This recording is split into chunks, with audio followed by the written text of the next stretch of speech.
Malgré des hauts et des bas, Citroën est indéniablement l'une des marques généralistes les plus innovantes de ces dernières années. Entre une gamme grand public satisfaisante, le succès de la création de DS et le lancement d'engins aussi décalés que le C4 Cactus, le constructeur parvient à maintenir une cohérence dans sa progression tout en s'autorisant à prendre parfois le risque d'échouer, donc de se distinguer. Réalisé sur une base de C4 Cactus, le M est en effet une évocation moderne C4 de la fameuse Méhari des années 60. Mais il n'intéressera pas seulement les nostalgiques. Ça s'adresse aux jeunes parce que toutes les solutions que nous avons appliquées dans la voiture sont extrêmement simples, comme dans la Méhari à l'époque. Donc par exemple le toit, ce sont juste des agrafes pour fixer le toit.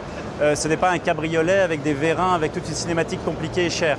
On peut même laver l'intérieur de la voiture avec un simple jet d'eau. On a décidé finalement de peindre complètement la voiture dans une teinte et l'intérieur est lavable. Il y a même des petits bouchons près des pieds pour pouvoir évacuer l'eau. Et tous les textiles sont également des textiles waterproof, inspirés de l'univers du surf. Le crossover se débarrasse ainsi de son toit et de deux de ses portes. Il les remplace respectivement par un joli arceau en bois et d'uniques portières avant retaillées et décorées d'airbombs évoquant les flancs de la mythique voiture de plage d'autrefois. Évidemment, un tel concept est nécessairement une évocation lifestyle autant qu'une proposition automobile. Qui dit voiture de plage dit donc activité de plein air.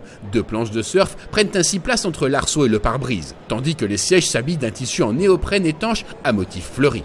La banquette arrière s'allonge quant à elle afin de se transformer en lit de place pour les nuits sur la route à la belle étoile et la capote peut pour sa part devenir une tente de place. Côté motorisation, c'est sans surprise que l'on retrouve sur le capot avant le 3 cylindres 110 chevaux déjà présent dans le C4 Cactus de série. Devant un concept aussi frais et décalé, on se prend à rêver que le projet débouche sur une commercialisation, mais rien n'est acquis. La décision appartient après à la marque qui décidera ou non de donner une suite à ce véhicule-là. Pour le moment, il s'agit juste d'un concept qui accompagne l'histoire de Cactus, qui a commencé déjà il y a 2 ans.